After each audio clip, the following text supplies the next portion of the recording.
Stanner, Doctor of Medicine. Tonight's story has the title, The Laughter and the Weeping. Guardian of birth, healer of the sick, comforter of the aged.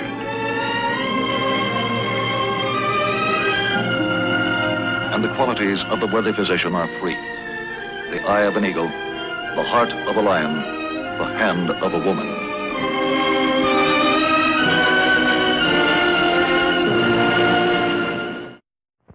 Our actual case history tonight concerns the field of plastic surgery. The object in point, a surgical knife. The case in point, Harold John Sutherland. Professionally, he's known as Lord Harold Percival Sutherland. He's 34 years old, unmarried. Thus far, his life has not been without tragedy. At the age of 12, his twin brother was struck down and killed by a hit-and-run driver. The disaster carved a lasting impression on the mind of an already sensitive boy. Graduated from high school at the age of 17, Harold entered college with one goal in view: to earn his master's degree in English literature, and ultimately a certificate as a qualified teacher in the same field of learning. But toward the end of his second year in college, his father sustained critical injuries in an auto accident and became permanently bedridden. So at the age of 19, Harold quit his studies in order to support his mother and his invalid father, and he sought quick, profitable employment. Because of his unusual physical development and his athletic ability, he gained a foothold in professional wrestling almost immediately. From the very beginning, he hated it. But it meant quick money, and that's what he needed for the support of his parents. In a few months, he'd be free to get a better job, a chance to continue his education. But it didn't happen.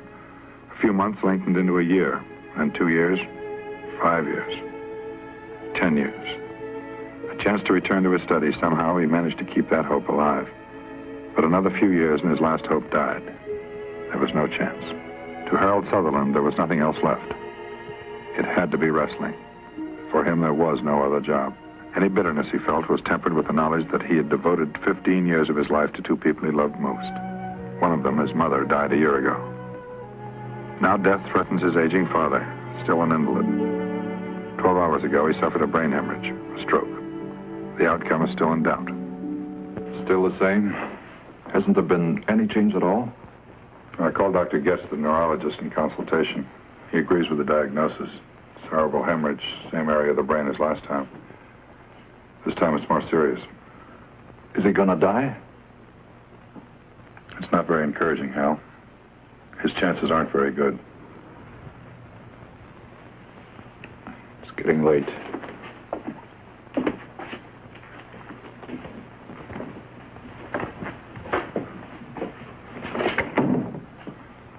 I know it's hard to accept.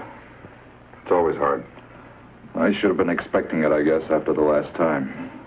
Hal, your father's a remarkable man, but he is getting on. And he hasn't had an easy time of it. An invalid the last 15 years. Long time. God knows he's had enough pain. Maybe it's better this way, I don't know. Hal, it's something we all have to go through sooner or later. Even before his accident, your dad always figured he'd have a pretty good life. That's more than you can say for yourself so far. I think you know what I mean. Well, you know what the situation is, Doctor. We've talked about it before. That's all we've done is talk. Hal, you're 34 years old. You've spent a lot of years doing things for other people. Isn't it about time you tried to do something for yourself for a change? I'm sorry, Doctor. It's getting late. I've got to get going. You planning to go back to school? Get that teacher's certificate? I don't know. Maybe if I get a chance. You'll do what you can, won't you? I'll be back as soon as I can, maybe around midnight. We'll do everything possible. If there's any change in his condition, we'll let you know right away. Thank you, Doctor. Hal, think about what I said about the future. About trying to do something for yourself for a change. Seriously. All right, Doctor.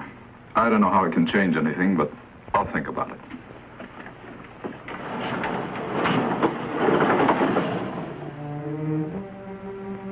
So once again, Harold Sutherland returns reluctantly to the source of his livelihood, the wrestling arena, to reenact a role he's long since wearied of.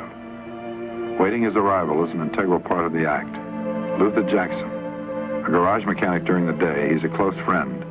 But in the purple prose of the publicity handouts, he's billed as longtime family retainer and personal bodyguard to His Grace Lord Harold Percival Sutherland. Despite the fact that professional wrestling is a most curious mixture of entertainment and sport, and the audience is quick to accept new favorites and quick to discard them, after almost 2 decades, Lord Harold Percival Sutherland can still command steady employment. Quite naturally, the staging and the costuming and the slapstick comedy elements have played no small part in the success of the act. But where others see him as a comic and successful clown, Harold Sutherland regards himself as a failure, an utter, misbegotten failure. Now, that act of yours with the Sutherland, well, it needs more jazz or we're going to lose the crowd. Well, I don't know, Stan. What do you want me to do? Just what I told you, stupid. Now, move in on him tonight. He won't be looking for it, and you can rough him up just as much as you want to. Lay right into him. Yeah, but suppose he won't stand for it. He's still no pushover, you know. If you do like I said and don't worry, he won't even know what's happening. Now, get in there and give him the business. Pound him around, and the crowd will love it. Really pound him around good. Make way! Make way! Defer, if you please. Defer to his lordship. Make way for his grace. Make way for Lord Harold Percival Sutherland, champion of His Britannic Majesty's Empire. Make way! Make way for Lord Sutherland.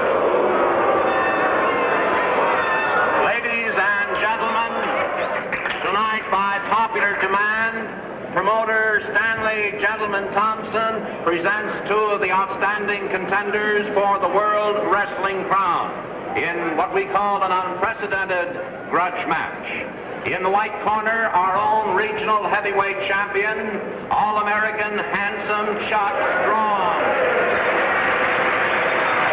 He will put his crown on the line tonight against that very colorful invader from overseas, champion of the Empire, Lord Harold Percival Sutherland.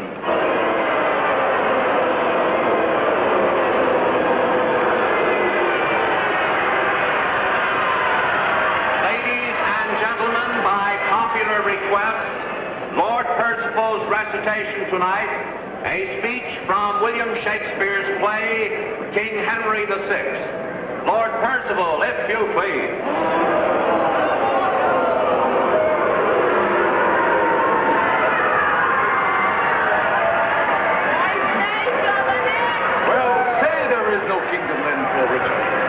What other pleasure can the world afford?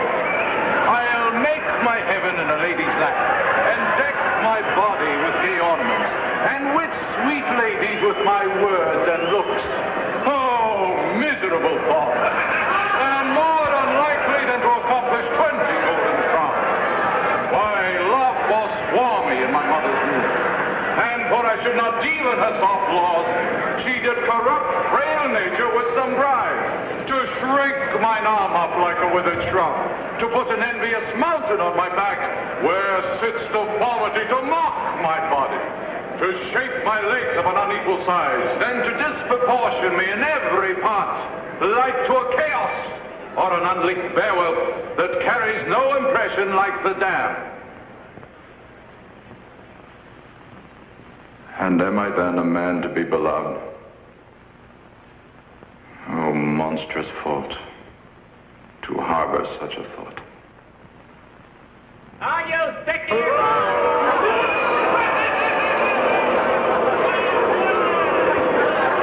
All right, then, let's go.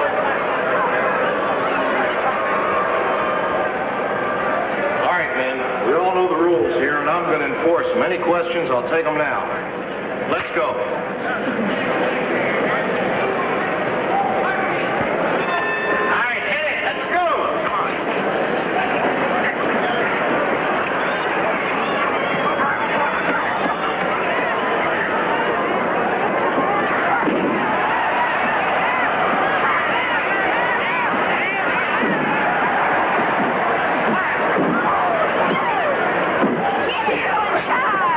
Give it to him! Oh, that's a way to punch, huh?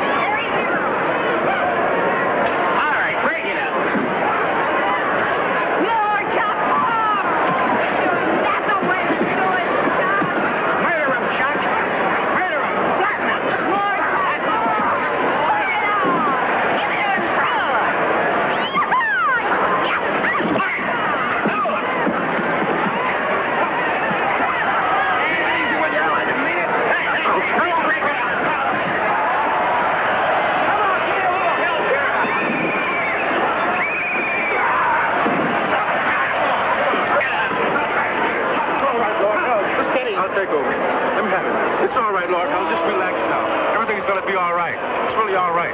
Just relax. It's okay, Lord Hell. I'm going back to England. Sorry? You're sorry? A lot of good that's gonna do. Well, of all the lousy tricks, Chuck's the headliner, not you. He's supposed to look good. He was only doing his job. Come off it, Stan. You pulled a double switch and you know it. What? What are you talking about? Chuck played it rough because you told him to. You wanted blood, you wanted a circus. I've been around a long time, remember? Yeah. Maybe you've been around too long. Look, I'm running this outfit, and I'm not carrying anybody who can't take orders. Now, you'll do as you're told or you're through. Remember, pal, you can be replaced just like that. All right, Stan. If that's the way you feel about it, maybe you better replace me. All right. That's the way you feel about it? There's your cut for the night, and we're quits. Lord Hell? Lord Hell! The hospital just phoned you. They said it's important. They said you'd better come right away.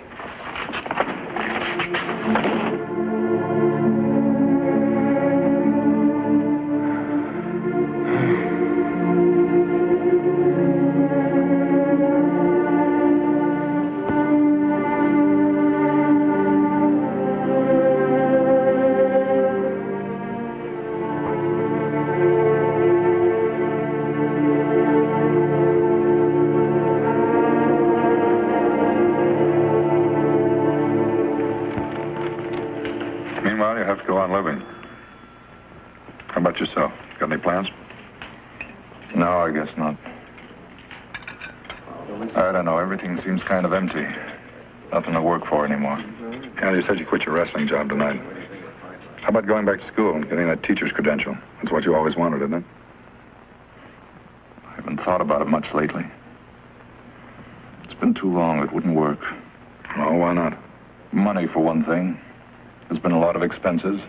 Haven't been able to save much. Not enough to drop everything and go back to school.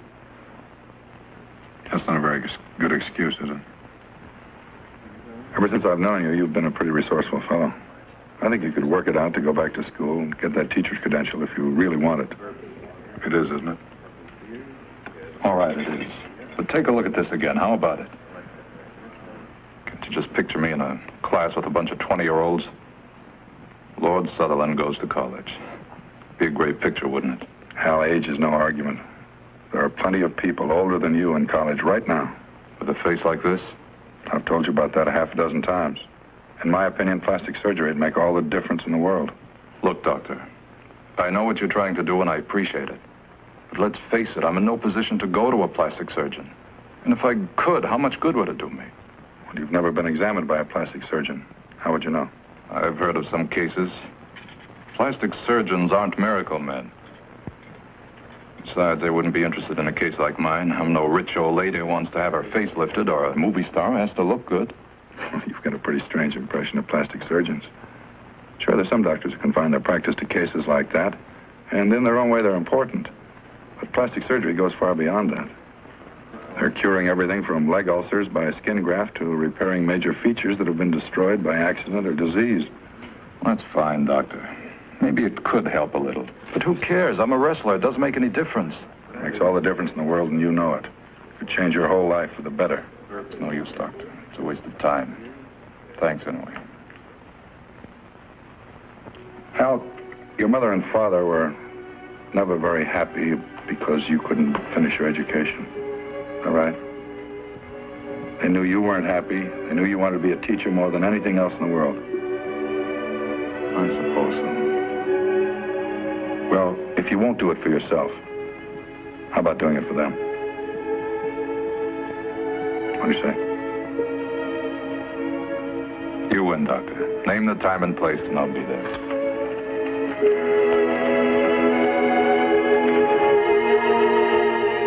So at last, Harold Sutherland brings his problem to the attention of a qualified plastic surgeon. After a complete history of the patient's general health is taken, there follows a more thorough examination of the areas involved, the ears and the nose. The chances for improvement and the degrees of improvement are carefully evaluated. What's your opinion, Doctor? Is there anything you can do? Yes, I believe there is. Essentially, we have three problems here: protruding ears, the cauliflower condition of the ears, and a deformed nose. I see. Now let's take the most difficult one first, the cauliflower ears. We try to improve this condition or correct it as much as possible by thinning and smoothing out the lumps of scar tissue which have developed. Now, I can't promise that we'll be able to thin out and smooth out all the lumps completely, but we certainly can improve them. In any event, they'll be much less noticeable when the ears are laid back close to the head. Well, how would you go about it, Doctor? I mean, pinning the ears back. It's a fairly simple procedure. An incision is made in back of the ear, directly in line with where the normal fold would be. With you, the fold didn't develop naturally, so we'd make one for you. Do what nature failed to do. It's a rather common operation nowadays. It's usually taken care of in childhood, but it can be done at any time. Well, that sounds pretty good. What about this? I think we can take care of that all right, but I would like to know what you have in mind, what you expect. Well, something like it used to be, I guess. Doesn't have to be perfect, just so it isn't something you stop and stare at. We can certainly do that much, all right. Well, how would you go about that? Would you have to graft bone, things like that? No, in your case, nothing is missing. The bone and tissue is merely mashed down. You can regard it very much on the principle of a triangle. The apex is flattened and the base spreads like this. Now, by bringing the base together, the apex or ridge of the nose is restored to its normal position. I see. By the way, Doctor, there is something else. I guess I should have mentioned it before. What I mean is, well, how much will it cost?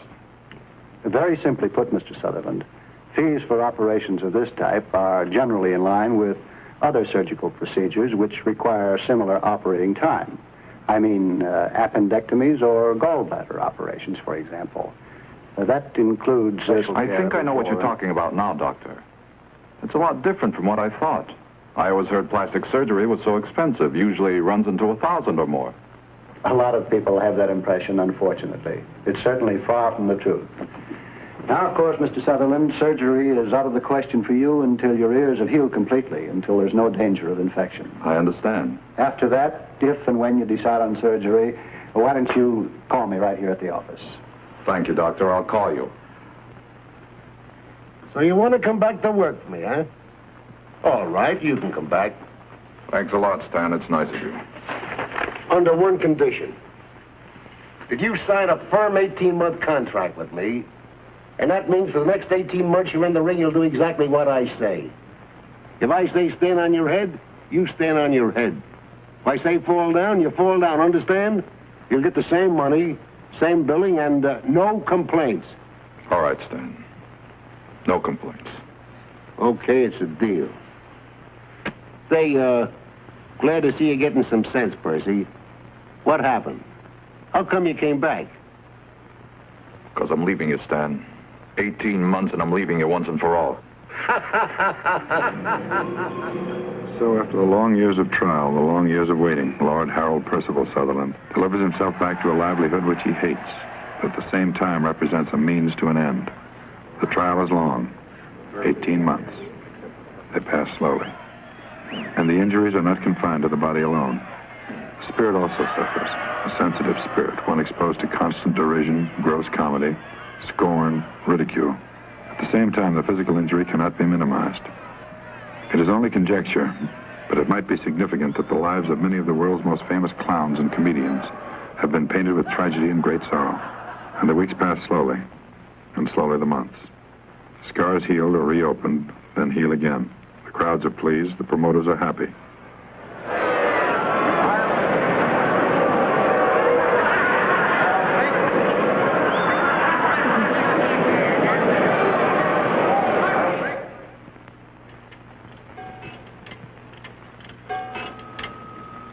Dr. Chalmers' office. Hello, this is Harold Sutherland speaking. I'd like to make an appointment with Dr. Chalmers, please. This week?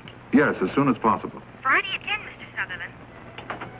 Because of the lapse of time since his initial visit, the patient is re-examined thoroughly. Additional damage is noted, but nothing critical enough to advise against surgery. A date is set for the operation 2 weeks hence. and the doctor's office staff completes hospital arrangements. Photographs are then taken to provide accurate records of the patient's preoperative condition. The patient, Harold Sutherland, is admitted to the hospital during the afternoon the day before surgery. Early the following morning, the patient is given preoperative sedatives. The patient is removed from his room and taken to surgery. The surgery is accomplished under local anesthetic. The patient experiences a feeling of drowsiness, well-being. The initial procedure is to correct the protruding condition of the ears. To correct the cauliflower condition, skin flaps are dissected away from the deeper masses of scar tissue, and this material is then paired to the normal shape and thickness of the original ear cartilage. Next, the rhinoplasty, the surgical procedure on the nose. The nasal bones are cut through with a fine chisel-like instrument, an osteotome, in approximately the same area where the original fractures occurred. This allows the surgeon to relocate the bony structure to its original position and to remove any excess bone. He also frees the cartilage, which provides the shape and support to the tip of the nose from the scar tissue which has been holding it in a distorted position. The natural resilience of the cartilage returns the nose more or less to a normal shape. Finer molding and anchorage of this cartilage is accomplished with the use of sutures.